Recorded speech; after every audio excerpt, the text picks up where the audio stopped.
موږ تاسو چې د لمر ګورو هر وخت لپاره دا له مشرق څخه راخیږي، خو یو ورځ به داسې ضرور راځي چې د لمر به له مغرب څخه راخیږي.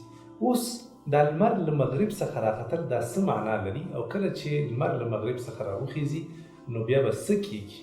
په دې اړه باندې انشاءالله تاسو ته تفصیلي معلومات په دې ویډیو کې درکوم.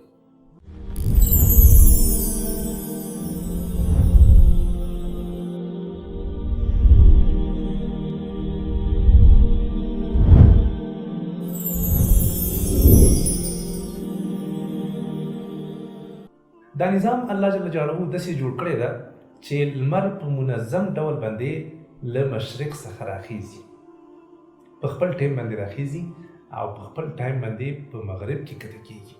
خو سبحان الله کله چې دا ځمکه له فساد نه ډکه شي، په دې ځمکه کې ګناهونه ډېر زیات شي، په دې ځمکه کې بد خلک ډېر زیات شي، دا ځمکه له فتنو څخه ډکه شي، نو بیا به الله جل جلاله داسې یوه خطرناکه یوه لویه حادثه هغه راولي، یوه لویه نښه نښانه به وي چې هغه به راڅرګندېږي، د دې نظام په خلاف باندې به دا علامه وي. یعنې دغه لمر چې دا نظام سره قم جوړ شوی دی چې مشرق نه راخیږي، دا یو وخت کې به دا لمر له مغرب څخه راولاړ شي.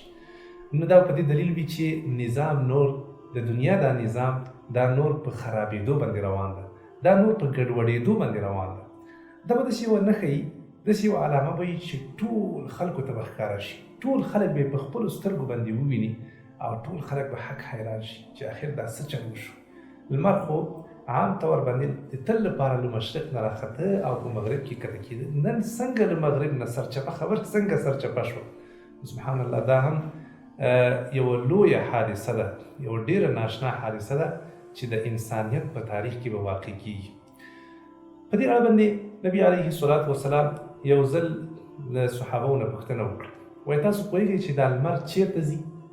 صحابه ورته وویلې وایي الله او د هغه رسول صلی الله علیه وسلم ښه پوهېږي. نبي علیه الصلاة وسلام ورته وویلې وایي دا لمر د تل لپاره داسې روان وي تر دې چې پریوځي او بیا د عرش لاندې دا ورسیږي. کله چې هلته ورسیږي فتخر ساجده، نبي علیه الصلاة وسلام فرمایي چې هلته بیا دا الله جل جلاله ته دا لمر سجده لګوي. کله چې سجده ولګوي بیا ورته الله جل جلاله امر کوي او ورته وایي چې ارتفعي، ای لمره بیرته لاړ شه او له خپل ځای نه بیرته راوخیزه، یعنې له مشرق خوا نه بیرته راوخیزه. نبي علیه الصلاة وسلام فرمایي دا لمر د تل لپاره همداسې وي، بیا یو وخت داسې راشي چې دا لمر لاړ شي د عرش لاندې هلته سجده ولګوي، الله جل جلاله ورته وایي چې ارتفعي، راولاړ شه او په هغه مسیر باندې بیرته لاړ شه له کوم مسیر نه چې ته راغلی، یعنې بیرته د مغرب له خوا نه راوخیزه. نو دا لمر به هم لاړ شي او د مغرب له خوا نه به دا راوخیزي. نبي علیه الصلاة وسلام فرمایي چې دا بیا به هغه وخت وي چې په دې کې به د چا توبه نه قبلېږي او که څوک ایمان راوړي نو په دې وخت کې به د هغه ایمان نه قبلېږي. په ځینو نورو آثارو کې او احادیثو کې هم دې خبرې ته اشاره شوې ده. داسې راځي وایي یوه شپه به راشي په شپو کې چې هغه شپه به ډېره زیاته اوږده وي، یعنې دا شپه به په خلکو باندې دومره اوږده شي لکه د 2 شپو یا د 3 شپو په اندازه باندې.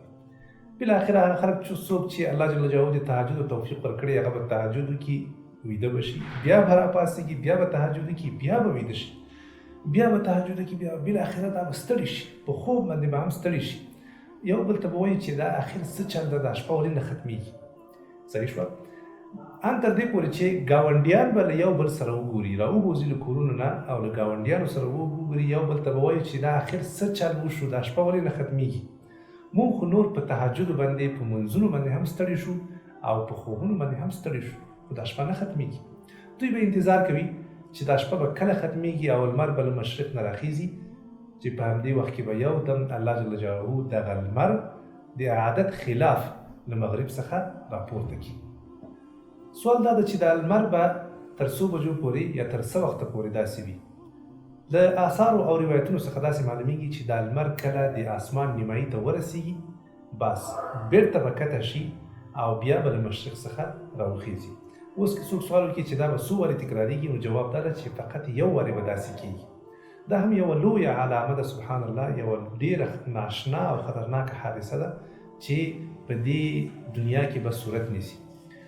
که یو څوک دا ووایي چې کله دا لویه نښه او نښانه الله جل جلاله را څرګنده کړي، نو دا په څه باندې دلالت کوي او له دې نه وروسته به څه کېږي؟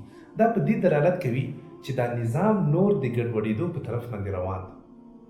دا د قیامت له علاماتو څخه یوه لویه علامه ده، یوه لویه نښه ده. الله جل جلاله ټولو انسانانو ته دا ښیي چې نور قیامت را نږدې شوی ده او د قیامت انتظار کوي. دا چې کله قیامت ډېر زیات را نږدې شي، نو دا هغه آسماني اولنۍ لویه نښه ده چې را څرګندېږي به. په دې سره یو لوی کار چې کېږي هغه دا ده چې په دې سره د توبې دروازه بندېږي. الله جل جلاله په موږ تاسو باندې رحم کړی ده، د توبې لپاره ډېره یوه لویه دروازه پیدا کړې ده. خو سبحان الله کله چې لمر له مغرب څخه راوخوت، په همدې سره د توبې دروازه بنده شوه.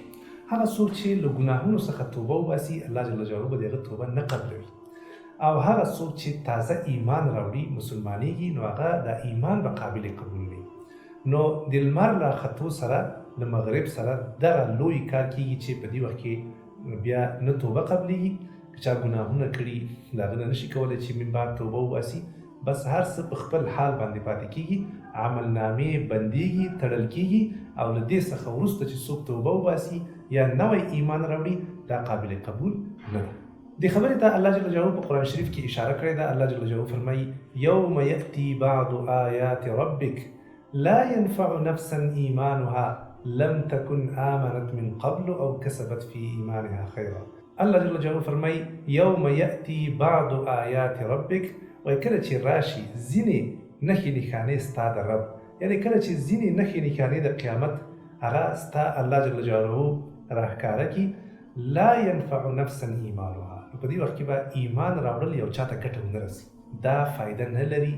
باید مخکې له دې نه چې لمر راوخیږي یو نفر مسلمان شي او یا له ګناهونو څخه توبه وباسي. مهم سوال او اخرنی سوال په دې موضوع کې هغه دا ده چې ولې الله جل جلاله له مغرب څخه چې کله لمر راوخیږي له دې نه بعد ولې توبه نه قبلوي؟ او ولې یو څوک نشي کولی چې ایمان راوړي؟ ولې یو څوک نشي کولی چې مسلمان شي؟ د دې جواب واضحه ده، ښکاره ده. الله جل جلاله اوس هغه د خپل قدرت نښه نښانه هغه راښکاره کړه. کله چې د الله جل جلاله نښې نښانې راښکاره شي، کله چې عذاب راشي، نو بیا د الله جل جلاله طریقه دا وي چې په هغه وخت کې بیا د چا ایمان نه قبلوي. فرعون هم چې کله د الله جل جلاله د قدرت نښې نښانې په خپلو سترګو باندې ولیدلې او یقین یې وشو چې اوس خو مړ کېږي، په هغه وخت کې خو فرعون هم ایمان راوړی و، خو د هغه ایمان قابل قبول نه و.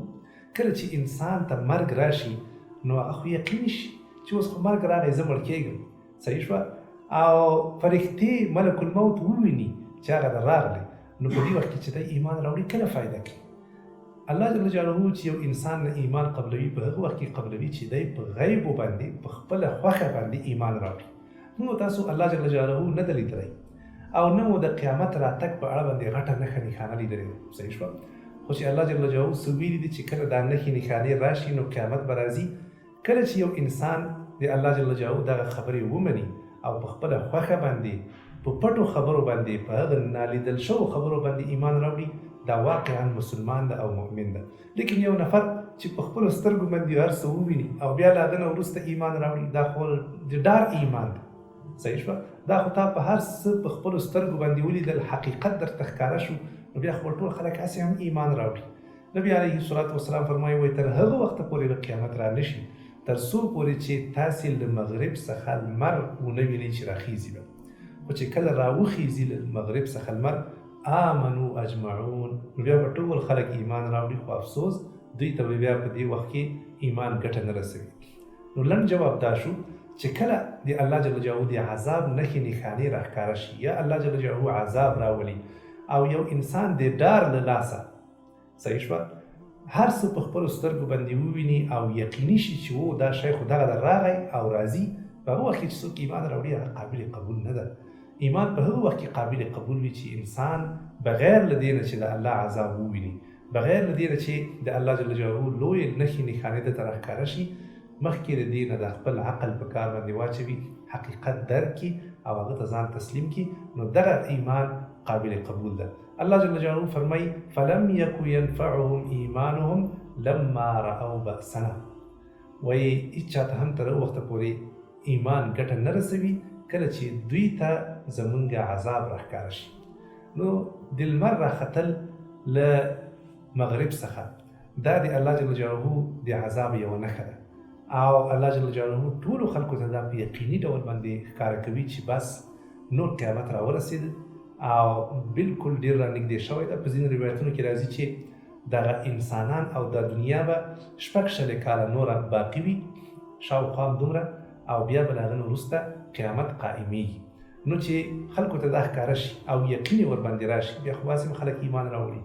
هغه ایمان ګټور ده او فایده لري او هغه توبه د انسان د نجات ذریعه ګرځېږي چې یو انسان مخکې د دې نه چې د الله جل جلاله هغه لوی قدرتونه په خپلو سترګو باندې وویني ایمان راوړي. الله جل جلاله دې موږ تاسو ته هم توفیق راکړي چې مخکې نه له ګناهونو څخه توبې وباسو، په خپل عمل باندې ثابت قدمه اوسېږئ او د تل لپاره توبه وباسئ. الله جل جلاله ته رجوع کوئ مخکې د دې نه چې لمر له مغرب څخه راوخیږي او د توبې دا لویه دروازه زموږ ستاسو پر مخ باندې بنده شي.